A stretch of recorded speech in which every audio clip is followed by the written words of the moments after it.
we're a small venue, so I don't need to speak so loudly. But basically, what we've done, or the story on how we got here, kind of, is like we started with.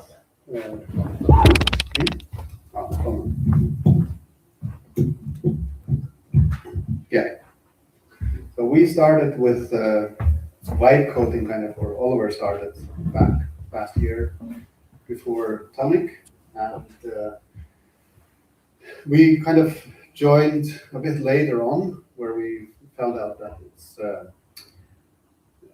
we're experimenting on how this vibe coding works and how can we integrate that in our development workflows and so on.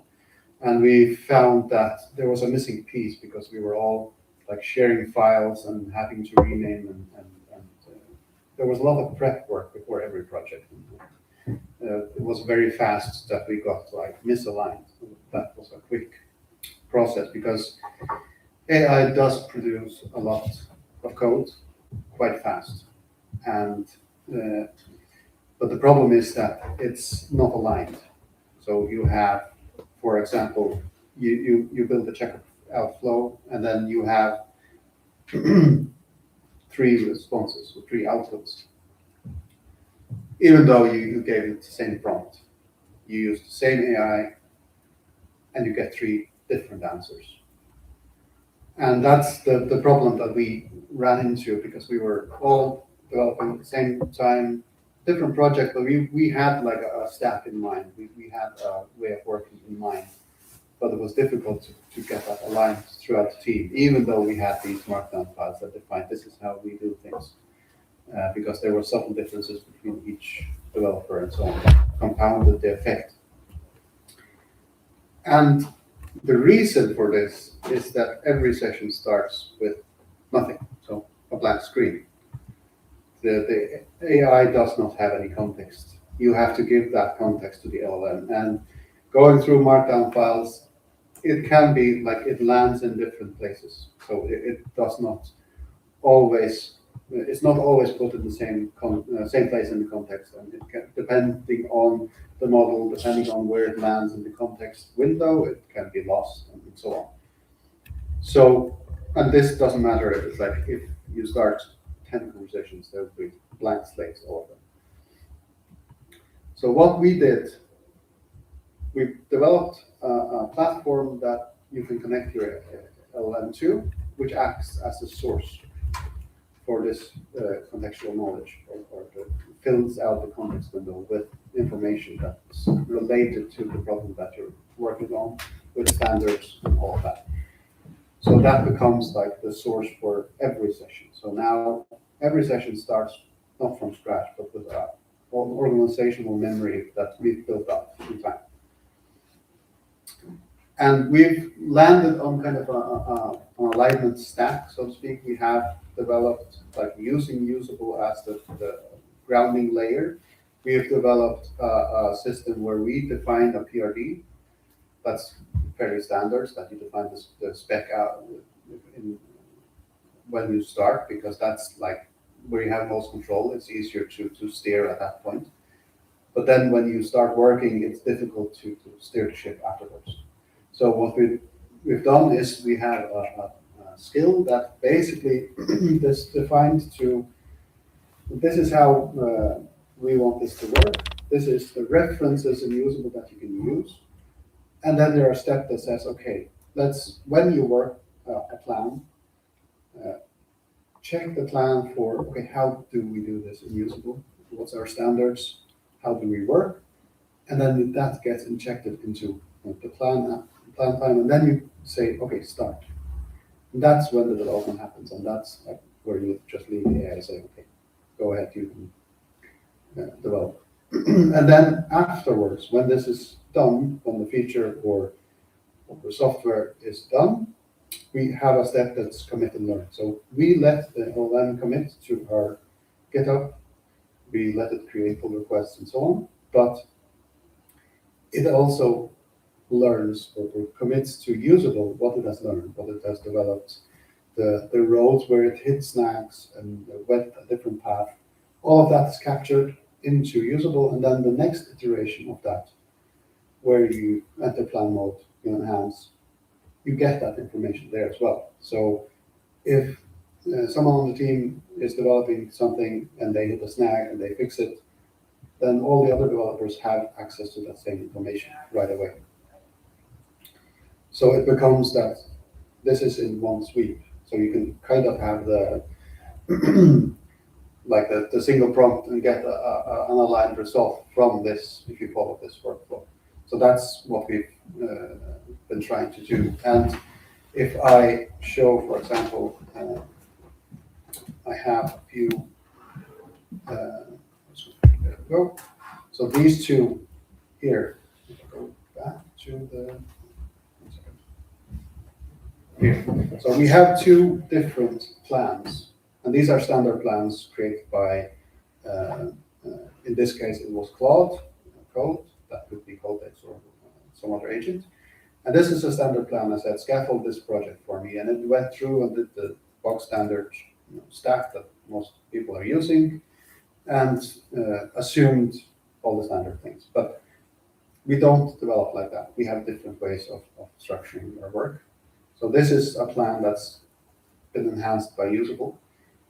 And it basically goes through and enhances or has grounding in Usable. So it fetches the standards that we use, how we structure things, and how we use Driscoll, for example, with the. So it runs through and makes these changes so it's aligned with our workflow, and then it goes ahead and you can build that. So that's one way that we work with this.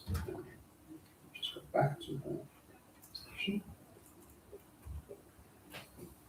So basically, as I said, it's the review process of this work gets a lot simpler, because instead of having to worry about, okay, it's using the wrong package manager, or it's using the wrong lifting framework, or this is not, we are not allowing this in our workflow, and so on. Instead of having to worry about that at review time, it's more like we focus on the functionality instead.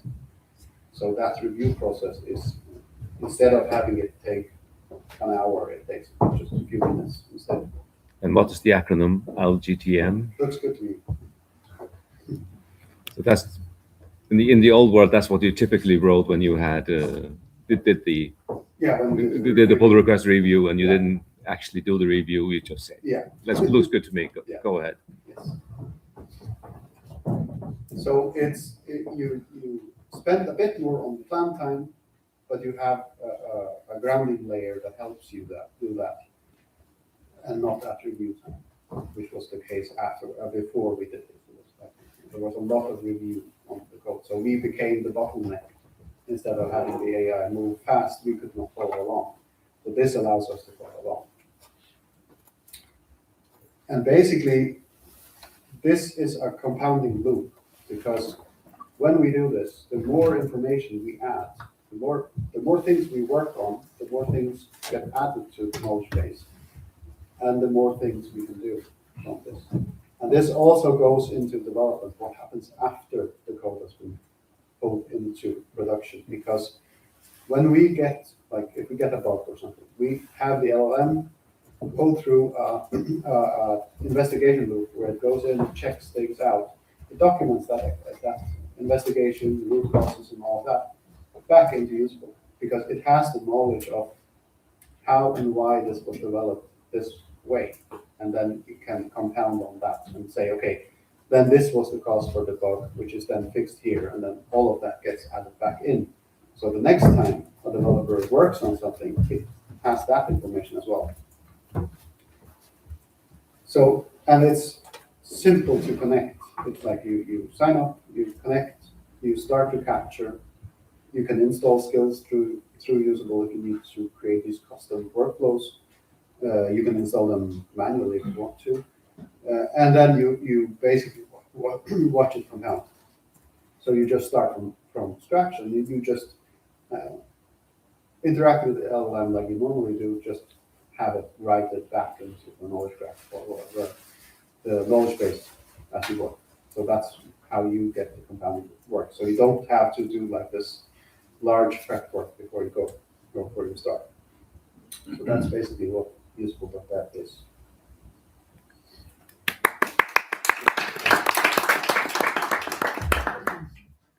Then we have questions. So, did you ever hit the problem of, you said if we fix a snag, it then improves? That it was the other way around, that we had too many snags documented. No, we basically, was one of our worries when we started out, because it's like, we saw it work right away when we had a little bit of, like a few memory fragments that we have in the system. So it's like a few documents, we find what we want, but what happens when that grows? So right now, for example, I can enter a very vague query saying, okay, I worked on this part, can you find it? Or for example, we had a question yesterday in the presentation about, do you have benchmarks on this? And I could just go into usable chat and just, what benchmark did we use on usable? And then it finds it, even if it's 130,000 fragments in, it still finds the information. So can you prove that live now? Sure. On the spot. On the spot. You can explain what you're doing here. Yeah, I'm in usable chat. So when we just started a new chat.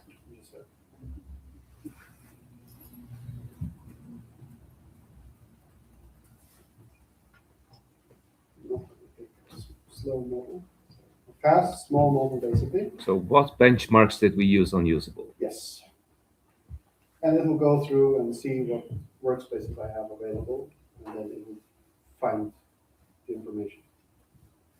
And it goes in and searches all those workspaces, and I'm trying to surface this. So it says it's found 3 benchmark workspaces, and it will check for fragments, and then it will basically says these are the ones that we did.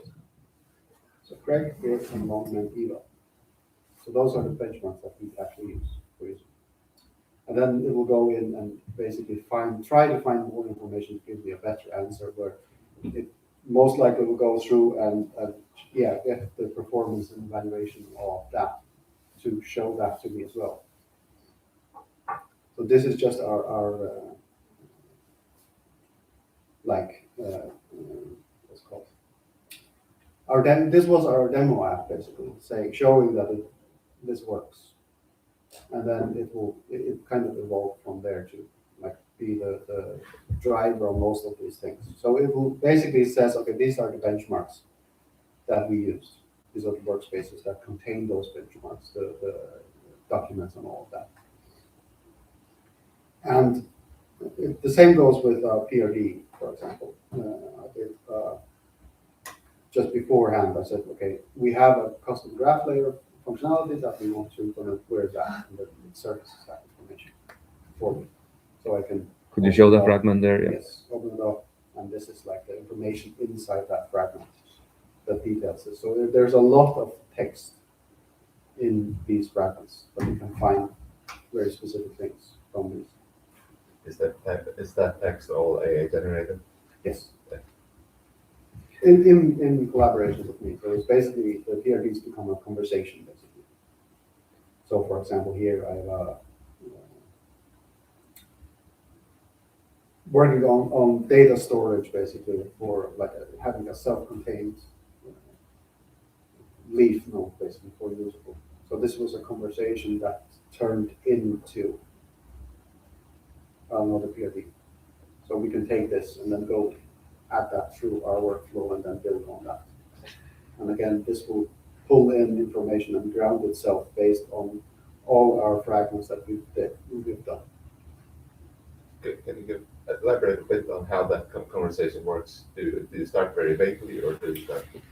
Yes, I basically say, I first just asked, did we actually create one? We have a lot of fragments. I've had a few research fragments and so on, where I just did some research on various aspects. And then just start with, okay, do we have something already? And then we'll find things through, and then say, okay, this is what I want, and then we will go through and create these. So that's the text you wrote as a response to the first findings. Yes. And here, for example, I said, okay, this is what I want. And it goes through, and I just added a different, like, okay, please create a team, and then I will, I want you to basically ask me questions on this. So the usable chat went through and created a team of agents where it cloned the repo and explored the repo. That's so it has, like, it doesn't build a feature that's not connected to the repository or the code. It will pull the code in and analyze that. And while it did that, it started with a multiple choice questions on, okay, you said this, what do you mean about this? What's your So it's challenging you. Yes. And this was all done through on my phone, so not through my laptop. But just to be clear, we're looking at usable chat here. Yes. And this looks very similar to Codex or Claude or whatever coding agent you're using. But you prefer to go in here, for, especially in the beginning, for the PRD? Yes. Because the tooling here is better? It is more interactive. So it's like you can follow along and you can have the PRD open on the side. So that's the interaction model I use. But it's like, this is like Claude Code, for example.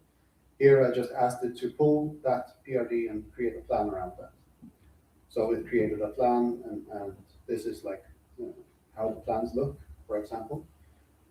For creating these tasks, and you can see here there's a lot of grounding, like you see these fragments strewn around, and there are a lot of references that are pulled in from different projects that we've made. And Codex does this a bit similar, but the structure of the plan is a bit different, because this is how Codex works, but it doesn't matter what agent. Yeah. But the whole point, one of the points, is that you're creating the PRD inside usable chat. Yeah. It's saved into usable, but it can be then elaborated on by Codex or Claude or OpenCode or whatever you're using. Yeah, and then you can also create the plan in that, and that gets saved to usable. So yeah, and you can even do the programming also inside usable, although usable chat does not have the great harnesses that Codex and Claude code had. Not yet. Not yet. There are things floating. Saying not yet a lot, but because there are lots of harnesses floating around in open source. So that are good. So why not just use them? So, but why are we copying the functionality of those great tools? So for usable chat is that's more integrated to usable. So it's cleaner. Like you have more control over the actual loop itself. So that way we can better instruct it to, like, how do you search, or how do you, this is how we connect things, and this is like how you work. So that's a better, like we can control that a bit more on the usable chat side rather than having ChatGPT, where you have to go in and modify if it should, like, if the interaction should be just as good and focused, like this is the primary source, then you have to modify the system prompt. And if the user has a system prompt, has a way of working, then we don't want to encroach on that. We just want to be the memory layer itself. Any other questions? We have plenty of time, so I think I will challenge you to showcase some of the other usable chat features that you have been. I guess my question was the same. I discussed yesterday as well. How would you see it from an end user's point of view? So we have a customer, and the customer is, what is the customer problem for which they are going to not uniquely accurate with it? So in this case, we're talking about developers first. And well, that's hypothesis, correct? So that's the question in itself, because is that a developer or is that somebody else? Well, we have examples of people from the DevOps space using this to like document or create rules, and then those are enforced. And the same with like the bridge between a developer and support. So it's those like roles that are will benefit us all. So how would a DevOps person, someone that's getting So, for example, troubleshooter, how would they use it? Yeah, we have a lot of Kubernetes infrastructure underneath this. So how do we manage that with a small team? How do we find issues fast and so on? And so basically, let's say,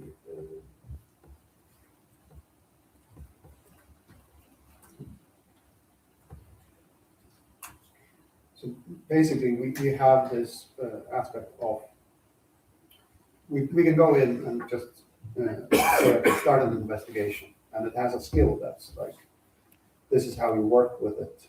And that the agent will go through and figure out what tools are available that it can use, and then investigate the infrastructure and document all of that while it's investigating, so that you have like an outage report that says, okay, this is what happened, this is the root cause, and you can challenge it, you can work with it, you can have a separate track where you go in because you know things, and then just steer the LLM and say, okay, I checked this, there's something wrong here, and then the LLM can go in that direction while it's working, it's still documenting everything.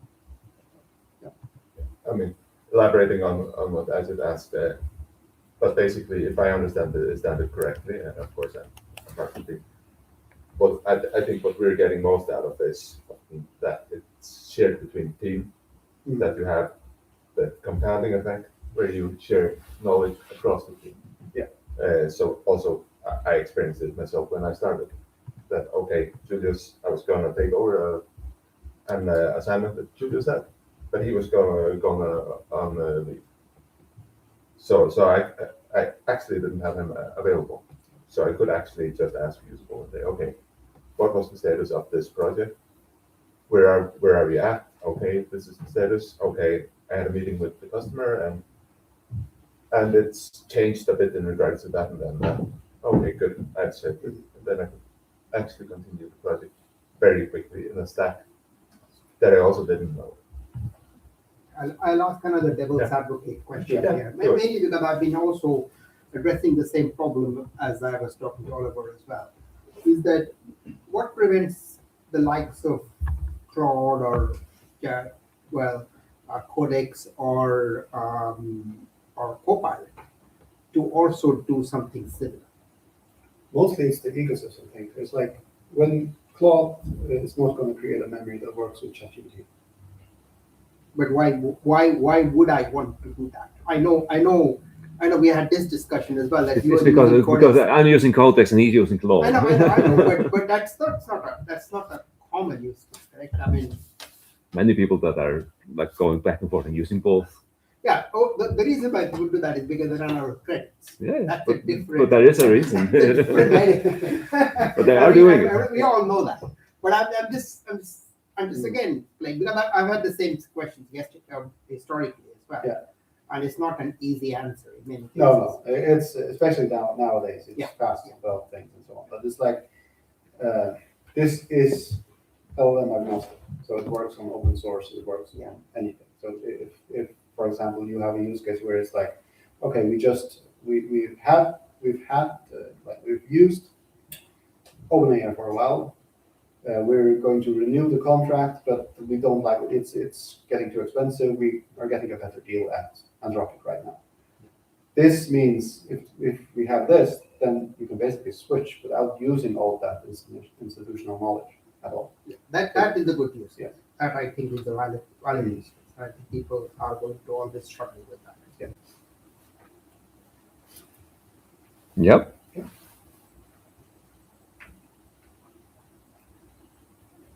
Okay. Any more questions? Doesn't sound like it. Thank you.